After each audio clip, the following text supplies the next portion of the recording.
थाना क्षेत्र बल्दीराय के कूरेभार हलियापुर मार्ग पर तेज रफ्तार दौड़ रहे एक टैंकर ड्राइवर को अचानक दिल का दौरा पड़ गया, जिसके कारण टैंकर बेकाबू होकर सड़क के किनारे खड्ड में जा गिरा और ड्राइवर की हृदयगत रुक जाने से मौत हो गई।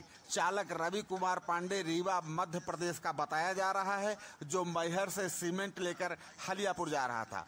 मौके पर पहुंची थाना पुलिस ने शव कब्जे में लेकर कार्यवाही शुरू कर दी है।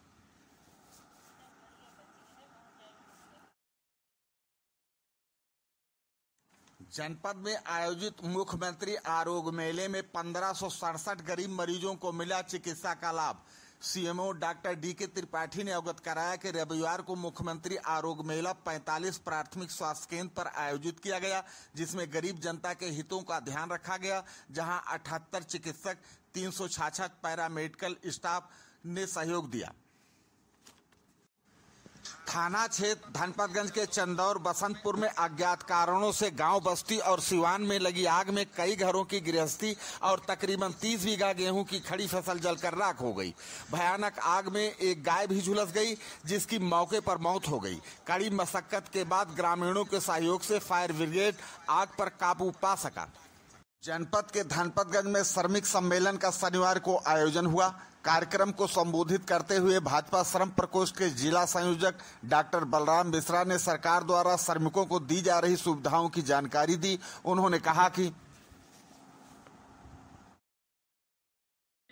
प्राविधिक शिक्षा की तरफ जाता है, वो IIT करना चाहता है, वो डॉक्टरेट करना चाहता है, तो उसके लिए APJ अब्दुल कलाम योजना के तहत जो श्रमिक प्राविधिक शिक्षा सहायता योजना के नाम से बनाई गई है, उसके अंतर्गत पूरा का पूरा खर्च उत्तर प्रदेश सरकार दे रही है। इसके बाद अगर वो श्रमिक कहीं पर ये हुआ कि वो पढ़ने के लिए उसकी फीस मिल गई, लेकिन किताब की आवश्यकता है, किताब के लिए महादेवी वर्मा पुस्तक क्रय योजना है। इस योजना के तहत उसको जो भी पुस्तक की आवश्यकता है, महादेवी वर्मा चूंकि विद्वान थी, अच्छी साहित्यकार थी, तो उनके नाम पर पुस्तक क्रय योजना बनाई गई है। श्रमिक का विद्यार्थी अगर वो चाहे तो उस योजना के तहत किताब खरीद सकता है। किताब खरीद करके वो अपनी अच्छी पढ़ाई करेगा, अपने भविष्य को संवारेगा।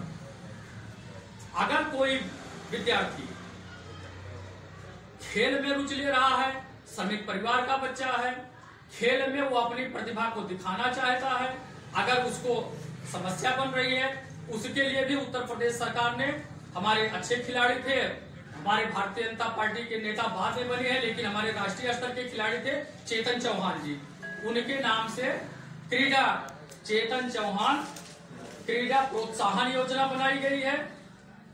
इस योजना के अंतर्गत श्रमिक का अगर बच्चा खेल में आगे बढ़ना चाह रहा है, उसके लिए कोच की व्यवस्था, उसके लिए विद्यालय की व्यवस्था, सारी योजनाएं उसको दी जा रही हैं। इसके बाद में अगर श्रमिक का बच्चा कन्या है, उसकी शादी की समस्या आ रही है, शादी की समस्या के लिए ज्योतिबा फुले के नाम से ज्योतिबा फुले कन्यादान योजना, ज्योतिबा फुले कन्यादान योजना के तहत अगर श्रमिक बेटी अपने परिवार में शादी करना चाहती है, तो उसके लिए 51,000 की व्यवस्था अब तक थी, लेकिन हमारी जो नई सरकार बनी है, इसने 75,000 कर दिया है, अभी तुरंत हुआ है। अगर सामूहिक विवाह हो रहा है, सामूहिक विवाह में अगर कन्या का विवाह होने को है, तो 1 लाख रुपए की सहायता की योजना। इसके बाद अगर तमाम ऐसे श्रमिक दिखाई देते हैं जिनके मन में होता है कि हम भी अपने पूर्वजों के लिए, जैसे हमारे हिंदू समाज में गया जी जाना या तीर्थाटन के लिए कुछ न कुछ करना, श्रमिक 10,000 15,000 रुपए में अपने परिवार का सिर्फ पालन कर सकता है, वो तीर्थाटन करके वो कुछ इस तरह का कार्य नहीं कर सकता है। हमारी सरकार ने सबसे बड़ी उपलब्धि ऐसे श्रमिकों के लिए श्रवण कुमार तीर्थाटन योजना चलाई। इस योजना के अंतर्गत अगर हमारा श्रमिक वो किसी भी पूरे भारत में कहीं भी तीर्थाटन के लिए जाना चाहता है, वो अपने पूर्वजों के लिए क्रियाकर्म करना चाहता है, जिस तरह से हमारे समाज के लोग करते रहते हैं, जिनके पास आर्थिक व्यवस्था है वो लोग तो आसानी से कर लेते हैं, लेकिन श्रमिक नहीं कर पाते। ऐसे श्रमिकों के लिए श्रवण कुमार तीर्थाटन योजना के अंतर्गत हमारी सरकार श्रमिकों को 12,000 रुपए एक मुश्त देती है, जिससे कि उनके किराया के लिए, उनके रहने के लिए, उनको व्यवस्था करने के लिए ये एक सहयोग होता है।